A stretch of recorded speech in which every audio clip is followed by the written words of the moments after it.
नमस्कार मित्रांनो, GK check point या यूट्यूब चॅनलवर तुम्हा सर्वांचं स्वागत आहे. आपण एमसीक्यू सिरीज सुरू केली होती टीसीएस आणि आयबीपीएस पॅटर्न नुसार. तलाठी, त्यानंतर फॉरेस्ट मधले अकाउंटंट, आता आली सहकार विभागामधली भरती. त्याच्या सगळ्या पोस्ट, ह्या सगळ्या एक्झाम ह्या कोण घेणार आहे? टीसीएस घेणार आहे. त्यामुळे हे टीसीएस चे प्रश्न पाहणं खूप आवश्यक आहेत आणि अशा भोवती या अँगलनीच तुम्हाला अभ्यास करायचा तर तुम्हाला फायदा होईल. म्हणून व्हिडिओ तुम्ही पूर्ण बघत राहा. आणि अजून महत्वाचं, मी ज्या काही गोष्टी तुम्हाला सांगत राहिले या प्रश्नाच्या बाबतीत, तर त्या तुम्ही नोट डाऊन केल्या तरी चालतात. आणि आपण शक्यतो असा प्रयत्न असतो या व्हिडिओमध्ये, कारण की आपल्याला जवळपास 50 प्रश्न डिस्कस करायचे आहेत. त्यामुळे व्हिडिओची लेंथ खूप वाढण्याची शक्यता असते. म्हणून मी शॉर्टमध्ये काही माहिती तुम्हाला जे सांगत असतो तर ती तुम्ही नोट डाऊन करत चला. तर मग कुठलाही वेळ न घालवता आपण सुरू करू. आणि महत्वाची गोष्ट, सबस्क्राईब केलं नसेल तर नक्की करा आणि टेलिग्राम चॅनल सुद्धा जॉईन करा. तर मग बघा, पहिला प्रश्न इथं दिसतोय. व्ही डी सावरकर म्हणजेच काय, विनायक दामोदर सावरकर यांनी बांधलेले पतित पावन मंदिर हे महाराष्ट्रातील खालीलपैकी कोणत्या जिल्ह्यात आहे? तर पतित पावन मंदिर हे महाराष्ट्रातील रत्नागिरी जिल्ह्यात आहे. आता याच्यात कन्फ्युजन व्हायचं नाही. विनायक दामोदर सावरकर हे कुठचे आहेत? नाशिकचे आहेत. तर कदाचित आपण नाशिक हे उत्तर करू शकतो ओघामध्ये. तर म्हणून हे थोडंसं केअरफुली लक्षात ठेवायचं. विनायक दामोदर सावरकर हे नाशिकचे आहेत आणि पतित पावन मंदिर हे कुठचं आहे? रत्नागिरीचं आहे. चला ठीक आहे, पुढचा प्रश्न बघा. प्रश्न क्रमांक 2. 31 मार्च 2020 पर्यंतच्या माहितीनुसार महाराष्ट्रात आंतरराष्ट्रीय विमानतळ होते. आता महाराष्ट्रात किती आंतरराष्ट्रीय विमानतळ आहेत? आंतरराष्ट्रीय विमानतळ विचारल्यात. तर महाराष्ट्रात जवळपास इथं ऑप्शनच नाही मित्रांनो तो. तर महाराष्ट्रात किती आंतरराष्ट्रीय विमानतळ आहेत? 3 आंतरराष्ट्रीय विमानतळ आहे. पण टीसीएसने याचं उत्तर 5 दिलंय, तर हे चुकीचं आहे मित्रांनो. आणि डोमेस्टिक, ज्याला आपण म्हणू डोमेस्टिक विमानतळ महाराष्ट्रात भरपूर आहेत. पण आंतरराष्ट्रीय विमानतळ 3 आहेत. तर ती 3 कोणते आहेत? छत्रपती शिवाजी महाराज टर्मिनल, ज्याला आपण म्हणू ते विमानतळ मुंबईचं, त्यानंतर डॉक्टर बाबासाहेब आंबेडकर विमानतळ हे नागपूरचं, त्यानंतर पुणे आंतरराष्ट्रीय विमानतळ, असे 3 आंतरराष्ट्रीय विमानतळ महाराष्ट्रात आहेत. आणि डोमेस्टिकचा जर विचार केला तर डोमेस्टिक भरपूर आहेत. चला पुढचा प्रश्न बघू. औद्योगिक धोरण ठराव 1956 मध्ये कशावर भर देण्यात आला होता? आता 1956चं औद्योगिक धोरण होतं आणि आपल्याला माहित आहे इकॉनॉमिक्स मध्ये जवळपास 12 योजना आहेत. तर त्यातले 1951 ते 56 मध्ये पहिली योजना, त्यानंतर 56 ते 61 दुसरी योजना. तर दुसऱ्या योजनेचा जो भर घेतला होता तर तो सार्वजनिक क्षेत्रात अवजड उद्योगाची स्थापना, असा दुसऱ्या योजनेचा भर होता. मग जनरली त्या बायोलॉजिकली सुद्धा हे आपल्याला उत्तर भेटतं. चला पुढचा प्रश्न बघा. महाराष्ट्राच्या विधान परिषदेबाबत खालीलपैकी कोणते विधान योग्य नाही? महाराष्ट्रामध्ये विधानसभा आणि विधान परिषद अशा 2 गोष्टी आहेत. तर त्याच्यामध्ये विधान परिषदेत कोणते विधान योग्य नाही? ठीक आहे ना. तर बघा, विधान परिषदेच्या कामकाज सभापतीच्या नियंत्रणाखाली, मार्गदर्शनाखाली चालतो, बरोबर आहे. विधान परिषद कधीच पूर्णपणे विसर्जित होत नाही, बरोबर. त्यानंतर दर 2 वर्षांनी ठराविक सदस्यांची संख्या निवृत्त होते, हे सुद्धा बरोबर आहे. तर विधान परिषदेच्या सर्व सदस्यांची नियुक्ती राज्याच्या राज्यपालाद्वारे होते, हे विधान चुकीचं आहे मित्रांनो. कारण हे स्टेटमेंट का चुकीचं आहे? कारण विधान परिषदेत सर्व सदस्यांची इथं म्हटलंय, तर सर्व सदस्यांची निवड राज्यपालाद्वारे होत नाही, तर फक्त 1/6 एवढ्याच सदस्यांची निवड राज्यपालाद्वारे होते. आता 1/6 मध्ये कोणकोणते येतात? तर विधानसभा सदस्यांकडून, त्यानंतर स्थानिक स्वराज्यांचे, त्यानंतर शिक्षक आणि पदवीधर यापैकी ते निवडल्या जातात. आता राज्यघटनेतील विधान परिषदेसंबंधी जर कलमचा विचार केला तर 169 कलम आहे. आणि हे सभागृह कशा आहे? स्थायी स्वरूपाचं आहे. सदस्य किती असतात? 78 असतात. त्यानंतर दर 2 वर्षांनी 1/3 सदस्य काय होतात? निवृत्त होतात. आणि सदस्यांचा कार्यकाळ किती असतो? 6 वर्षाचा असतो. आणि पात्रता किती असते विधान परिषदेच्या निवडणुकीमध्ये सहभागी होण्यासाठी? तर 30 वर्ष असते. अशा काही गोष्टी आहेत त्या तुम्ही नोट डाऊन करून ठेवा. चला पुढचा प्रश्न बघू आपण. प्रश्न क्रमांक 5. फेब्रुवारी 2021 मध्ये भारत सरकारच्या कोणत्या मंत्रालयाने मित्र हे योजना सुरू केली? आता करंट अफेअरचा हा प्रश्न आहे, तर त्यावेळेचा असे प्रश्न तुम्हाला लक्षात घ्यायचे आहेत, म्हणजे तुम्हाला या वेळेचे सुद्धा करंट अफेअर वाचायचं आहे. तर मित्र हे योजना सुरू झाली होती, तर कोणत्या मंत्रालयाने सुरू केली होती? ते वस्त्रोद्योग मंत्रालय. ठीक आहे ना. चला पुढे बघू आपण. The Indian war of independence 1857 हे पुस्तक कोणी लिहिलंय? तर स्वातंत्र्यवीर सावरकरांनी हे पुस्तक लिहिलंय. ठीक आहे ना. भारताचे स्वातंत्र्य समर असं त्याला आपण मराठीत म्हणू. चला पुढचा प्रश्न बघा. खालीलपैकी कोणती रांग पूर्वांचल प्रदेशात नाही? आता पूर्वांचल भाग म्हणजे महाराष्ट्राचा जो आपण 7 सिस्टर ज्याला म्हणतो त्याला आपण पूर्वांचल भाग म्हणतो. तर खालीलपैकी कोणत्या रांग ही पूर्वांचल मध्ये येत नाही? तर पीर पांजल ही रांग आहे, कारण ही पीर पांजल उत्तरेकडे आहे हिमालयामध्ये, ठीक आहे ना. म्हणून नागा टेकडा, मणिपूर टेकडा आणि पटकोई टेकडा ह्या सगळ्या कुठे आहेत, पूर्वांचलमध्ये येतात.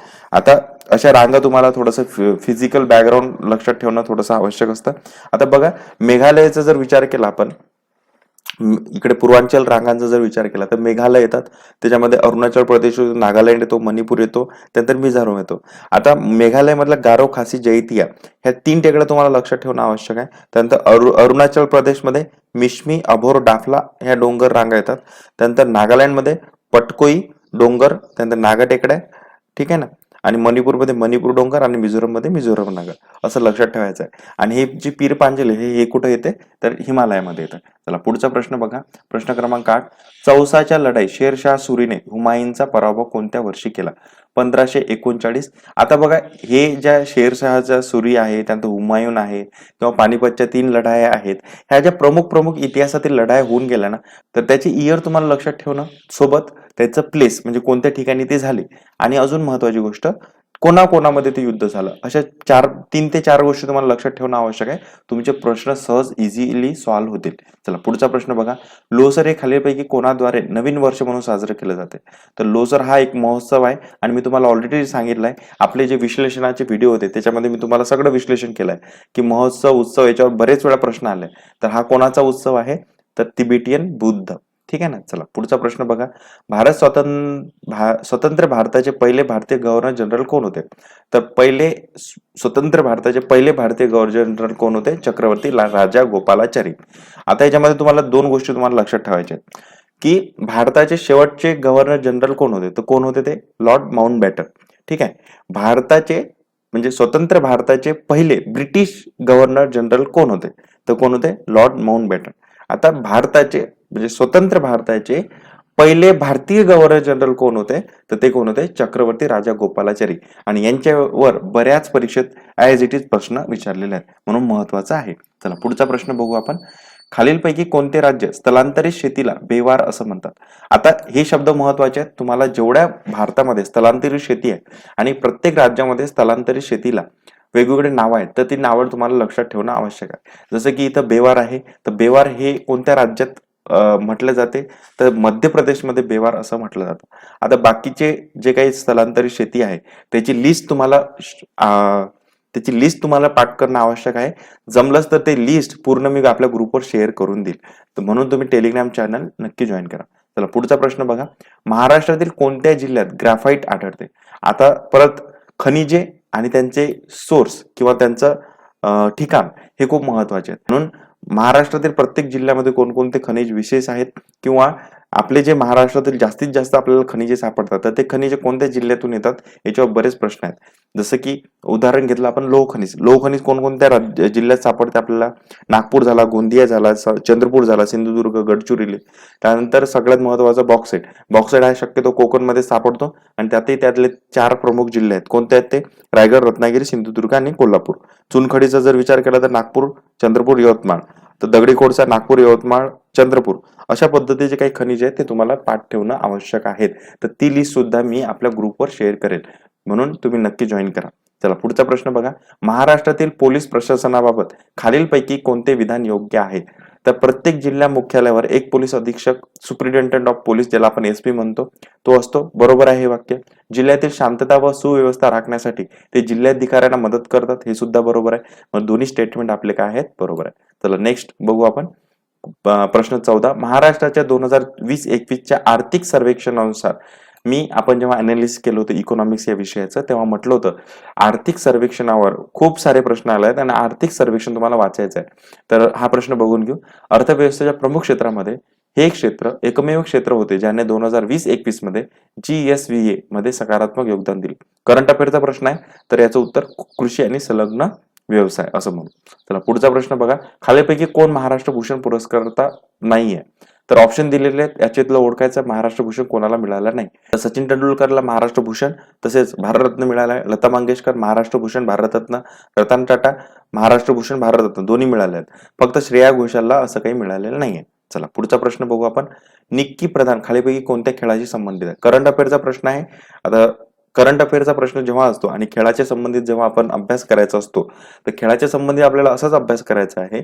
एखादा स्पोर्ट किंवा त्या विशेष कामगिरी, त्याचा एखादा खेळाडू आणि तो कोणत्या खेळाशी संबंधित आहे, असे प्रश्न विचारले जातात. तर निक्की प्रधान इथे आपल्याला कोणत्या खेळाशी संबंधित दिसते? हॉकीमध्ये. ठीक आहे ना. आणि या निक्की प्रधान बद्दल असं म्हणता येईल की झारखंड मधली पहिली महिला हॉकीपटू ती होती, जिने काय केलं, ऑलिम्पिकमध्ये भारताचं प्रतिनिधित्व केलं, म्हणून महत्वाची ठरते. चला पुढचा प्रश्न बघा. वाघ्य प्रकल्प, महाराष्ट्र जिल्हा यांची खालीलपैकी कोणती जोडी योग्य आहे? पेंच वाघ्य प्रकल्प नागपूरला आहे, बरोबर आहे.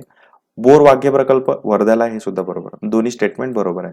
आता महाराष्ट्रातील जेवढे काही वाघ्य प्रकल्प असतील, जवळपास 6 वाघ्य प्रकल्प आहेत, तर ते 6च्या 6 तुम्हाला लक्षात ठेवणं आवश्यक आहे.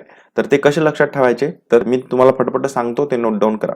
तर ताडोबा अंधारी प्रकल्प कुठे आहे? नागपूर चंद्रपूरमध्ये. पेंच कुठे आहे? नागपूरमध्ये. मेळघाट कुठे आहे? अमरावतीमध्ये. त्यानंतर बोर कुठे आहे? वर्धा. नवेगाव नागझिरा कुठे आहे? गोंदिया. त्यानंतर सह्याद्री प्रकल्प कुठे आहे? तर सह्याद्री हा जो आहे तो 2-3 जिल्ह्या मिळून येतो. तर तुम्ही कोल्हापूर, सांगली, सोलापूर असं लक्षात राहू द्या. चला पुढचा प्रश्न बघू आपण. प्रश्न क्रमांक 18 बघा. भारतरत्न पुरस्कार विजेते असलेले खालीपैकी कोणी श्रीमती नाथीबाई दामोदर ठाकरसी महिला विद्यापीठाची स्थापना केली?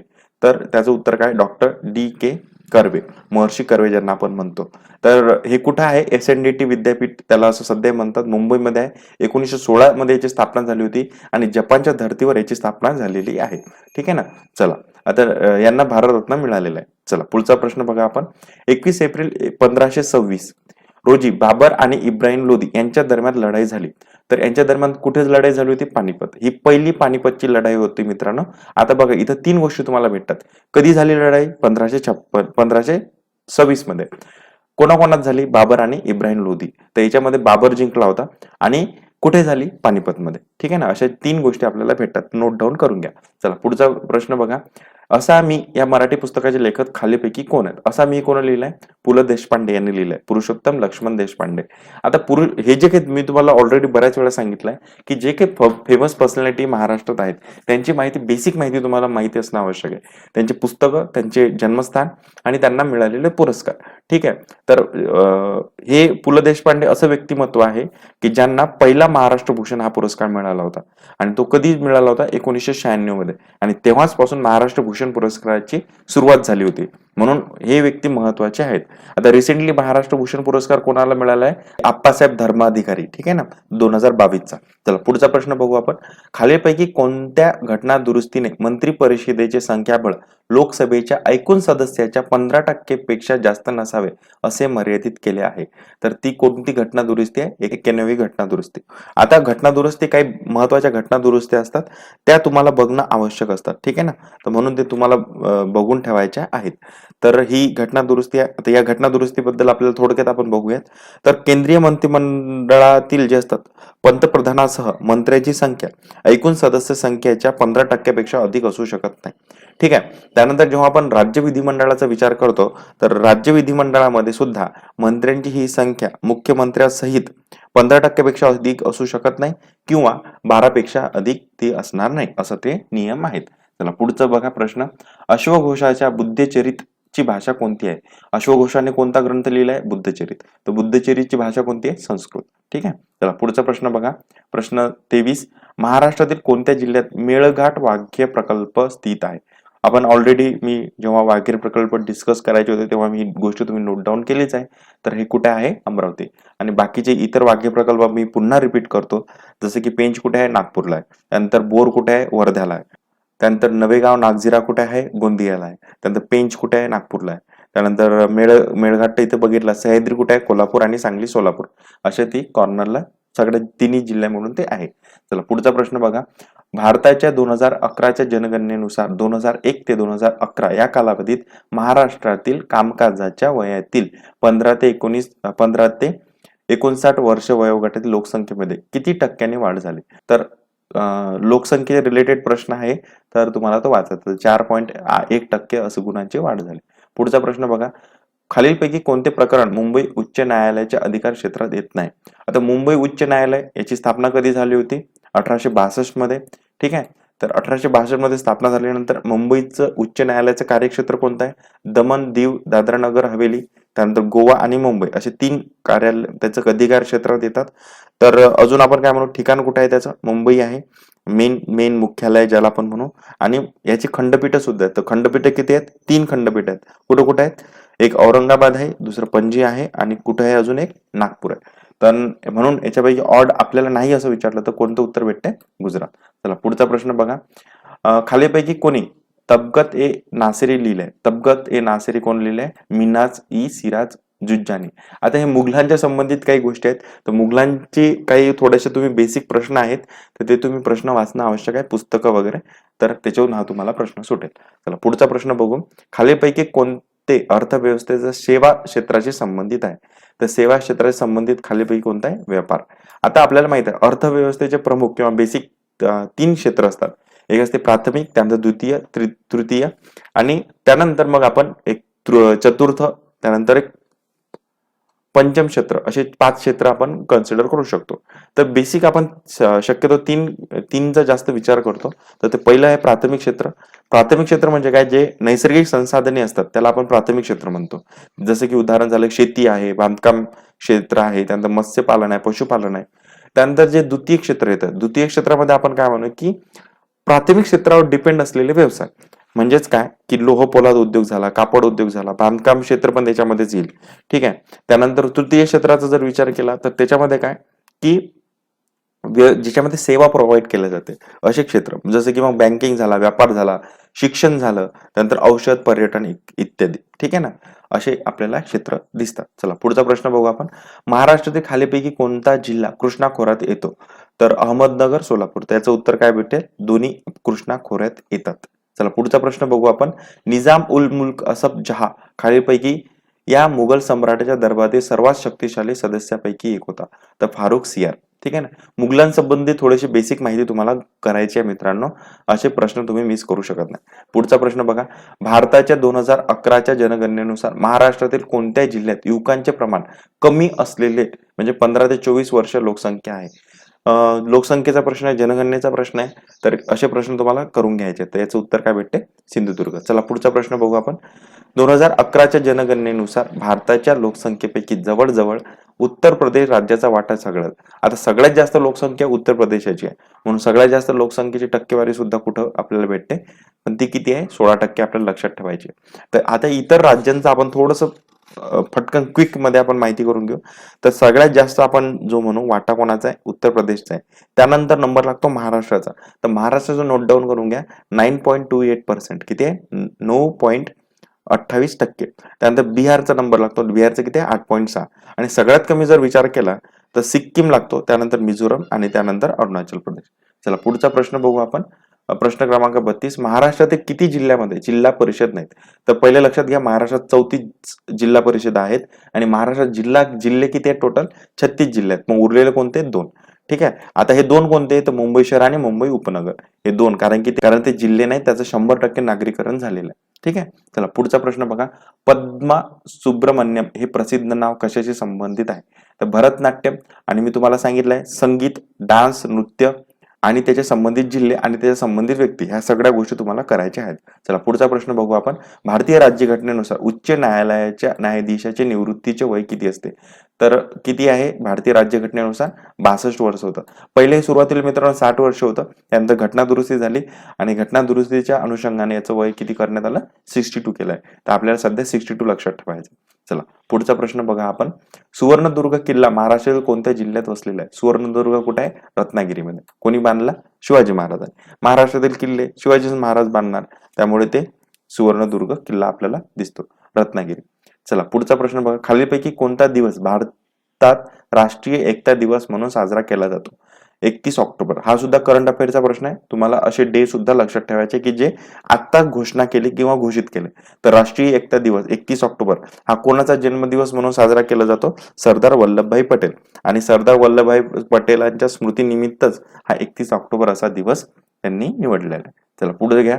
व्हिनेगर हे एक जलीय द्रावण आहे. व्हिनेगरला आपण काय म्हणतो, आपण ऍसिटिक ऍसिड असंही म्हणतो. ठीक आहे ना, ऍसिटिक आम्ल. आता हे सगळे जे आम्ल आहेत ना, याची लिस्ट मी ग्रुपवर शेअर करेल, म्हणून चॅनलला तुम्ही सबस्क्राईब करून घ्या आणि ग्रुपला सुद्धा जॉईन करा.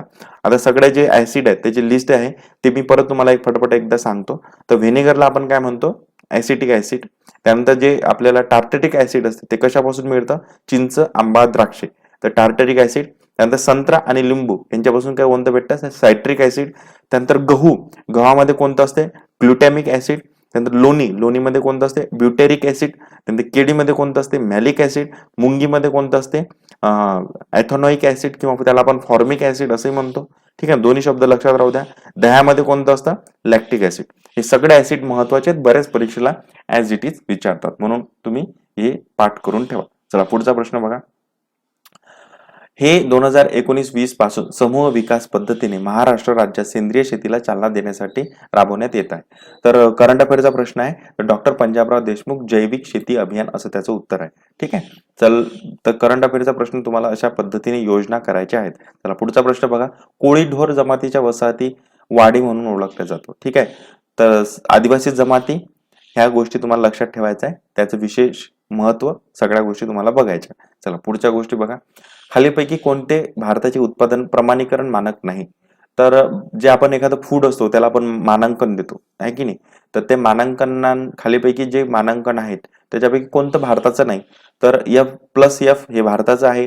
नंतर ISI हे पण भारताचं आहे. ॲग्मार्क हे सुद्धा भारताचं आहे. फक्त इंटरनॅशनल स्टँडर्ड ऑर्गनायझेशन ISO हे भारताचं नाहीये. ठीक आहे ना. चला पुढचा प्रश्न बघा.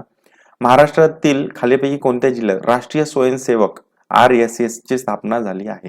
तर कुठल्या जिल्ह्यात झाली होती ती? नागपूर. आणि कोणत्या वर्षी झाली ती? 1925. कोण प्रमुख होते त्याचे? तर हेडगेवार. ठीक आहे ना. असे काही प्रश्न आहेत ते लक्षात ठेवायचे. चला पुढचा प्रश्न बघा. शहाजहानच्या खालीलपैकी कोणत्या मुलाने 50हून अधिक उपनिषदांचे फारसी भाषेत भाषांतर केले?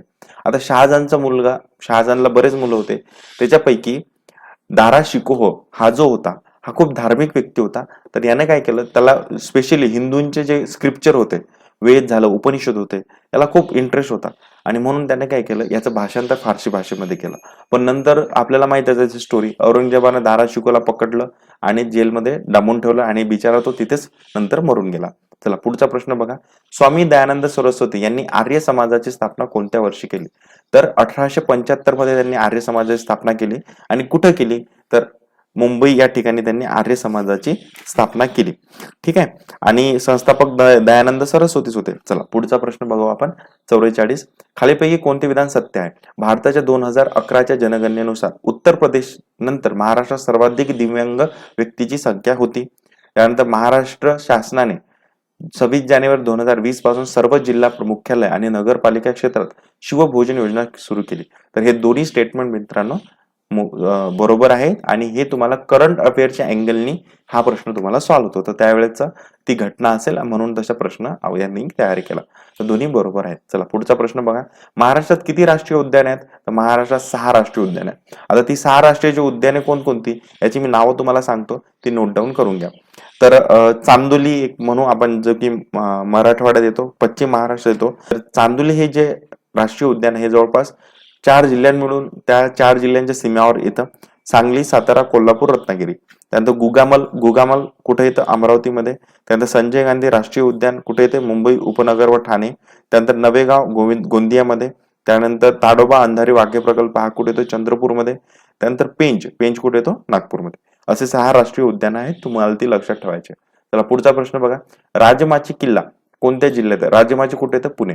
आता तुम्हाला याच्यावरून लक्षात आलं असेल की 2 किल्ले या पेपर सेट मध्ये आलेले आहेत आणि 2 किल्ले आल्यामुळे तुम्हाला सरळ सरळ लक्षात येतं की किल्ले पाठ करणं आवश्यक आहे, कोणत्या जिल्ह्यामध्ये कोणता किल्ला येतो. ठीक आहे ना. चला पुढचा प्रश्न बघू आपण. खालीलपैकी कोणते एक इकायनोडर्मेटा चे उदाहरण आहे? तर कोणतं आहे ते? अँटीडोन. आता प्राणीशास्त्र आणि वनस्पती शास्त्र यांचं बेसिक तुम्हाला करायचं आहे, तर तो सायन्सचं 10वीचं पुस्तक आहे. 9वी आणि 10वी मध्ये ते टॉपिक तुम्हाला भेटून जातील. किंवा कुठलंही एखादं तुम्ही मार्केटमधलं पुस्तक घ्या, बेसिक पुस्तक, त्याच्यातून तुम्हाला ही सगळी माहिती भेटून जाईल. सायन्स डिटेल वाचायचं नाही आहे, सायन्सवर खूप कमी वेटेज आहे, एखाद 2 प्रश्न तुम्हाला दिसतो. चला पुढचा प्रश्न बघा. खालीलपैकी कोणते एक युनिट SI युनिट नाही? तर मीटर SI युनिट आहे, किलोग्रॅम SI युनिट आहे, सेकंद सुद्धा SI युनिट नाही, सेल्सिअस हे SI युनिट नाहीये. ठीक आहे. चला पुढचा बघा. खालीपैकी कोणाला त्याच्या काळे करडे स्ट्रोक हा सुद्धा करंट अफेअरचा प्रश्न आहे. या मराठी कादंबरीसाठी साहित्य अकादमी पुरस्कार 2021 प्रदान केला. तर कोण होते ते? प्रणव सखदेव. तर हे साहित्य अकादमी पुरस्कार, सगळे पुरस्कार तुम्हाला पाठ करायचे आहेत, ते परीक्षेसाठी महत्वाचे. चला पुढचा प्रश्न आणि शेवटचा प्रश्न. महाराष्ट्राच्या 2020-21च्या आर्थिक सर्वेक्षणानुसार खालीलपैकी कोणत्या पिकाचे 2019-20 या वर्षात महाराष्ट्रात सर्वाधिक उत्पादन झाले? हा सुद्धा करंट अफेअरचा प्रश्न आहे आणि याच्यामध्ये येतो इकॉनॉमिक सर्व्हेच्या केसमध्ये येतो. त्याचं उत्तर ऊस आहे. ठीक आहे. अशा पद्धतीचे जवळपास 50 प्रश्न होते. तुम्ही सबस्क्राईब करून घ्या आणि टेलिग्राम चॅनलला सुद्धा जॉईन करून घ्या. आपण असेच सिरीज आणि इतर व्हिडिओ तुम्ही बघितले नसाल तर ते सुद्धा बघून घ्या. डिस्क्रिप्शन बॉक्समध्ये मी सगळे व्हिडिओ दिले. चला तर मग भेटूया पुढच्या व्हिडिओमध्ये. धन्यवाद.